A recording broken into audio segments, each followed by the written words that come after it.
Hey guys, welcome back to Homemade Innovations. Today we're going to show you how to make a coil gun. Now your tools and supplies are as follows. You're going to need one button switch. You're also going to need one disposable camera, a 22 gauge copper wire, a 6-inch piece of tube. It doesn't matter what it is. Now first of all, how does a coil gun work? Well, let's take for example a nail. If you wrap a copper wire around the nail and then you attach a battery to the leads, the nail is going to become magnetized and is going to attract any metal objects to the nail. Now the coil gun works the same way, except that instead of using a battery, we use a 300 volt capacitor and a switch. And when you open up the switch, it's going to release 300 volts to the coil, and the coil is then going to be magnetized. If there is a metal object inside the tube, it's going to propel it to the opposing end.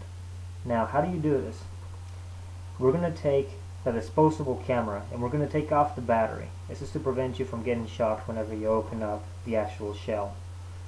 Now, we're going to take the screwdriver and take this camera apart. Once you take it off, you're going to see on the top side there is a capacitor. The capacitor is this thing that looks like a battery with the one line across it. That's your negative lead of the capacitor. To discharge the capacitor, you're going to use a screwdriver or pliers, anything you need, to touch the two leads for it. You're going to see a spark whenever the capacitor has been discharged. Once it's been discharged, then you can take the circuit board out of the actual camera housing. Once you take that off, it's going to look something like this. The next step is to take off the flash. So as you can see, there are two leads for the flash. You're going to take one of the leads off, and you're going to cut it off. Cut the other lead as well, and then just take the whole flash out. We won't be using it anyway. You're going to have something that looks like this. Now, you're going to grab your switch. Now this is a switch that we have, we use it for several different projects, so we have it enclosed. And we're going to take one lead, and we're going to attach it to the first part of the capacitor. It doesn't matter which lead you pick. Now use pliers, and make sure it stays in there nice and tight so it won't be moving around. Then you're going to make the tubing or the coil. You're going to use your tube and duct tape.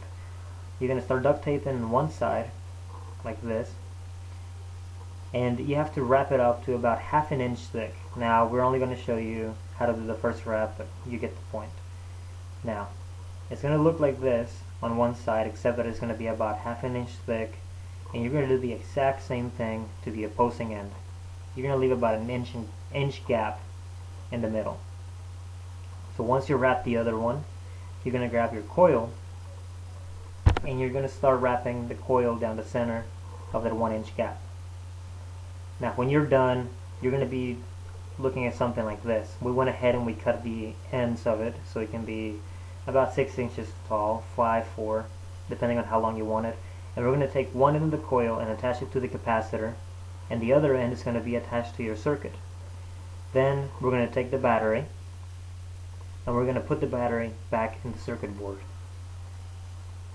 Once you're done with that, it's going to look like this, and all you got to do now is press the center switch. Actually, put your projectile inside on one end, the one closest to the coil, and then you can put your switch. Press it and you're going to hear a humming sound. Once the humming sound is done, then you're ready to fire. And that's it. Well, what we did was we went back out to the store and we got 20 disposable cameras, and we took the capacitors from those cameras and put them inside a project box similar to this one. We made a stronger coil, and we also went ahead and put a meter on the side to tell us how strong the capacitor is inside, how much voltage we have. Now make sure that they're negative to negative and positive to positive on both ends, otherwise you're not going to have a good readout. And this is it. Now we have about 98 volts right now, and we're going to charge it up to 270, 275, depending on how much you want it. This capacitor can hold 300 volts of energy, but it's going to take a long while to do that. So here we are at 250, 268, almost 270. Now that we have them at 270, we're going to go ahead and put a projectile inside the tube and turn off the box. Take the battery off.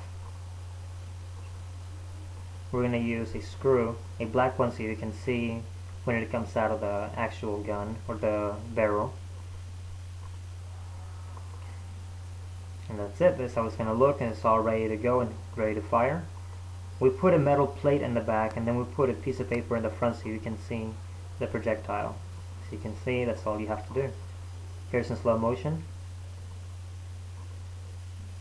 And that's it. That's how you do a coil gun. Thank you for watching.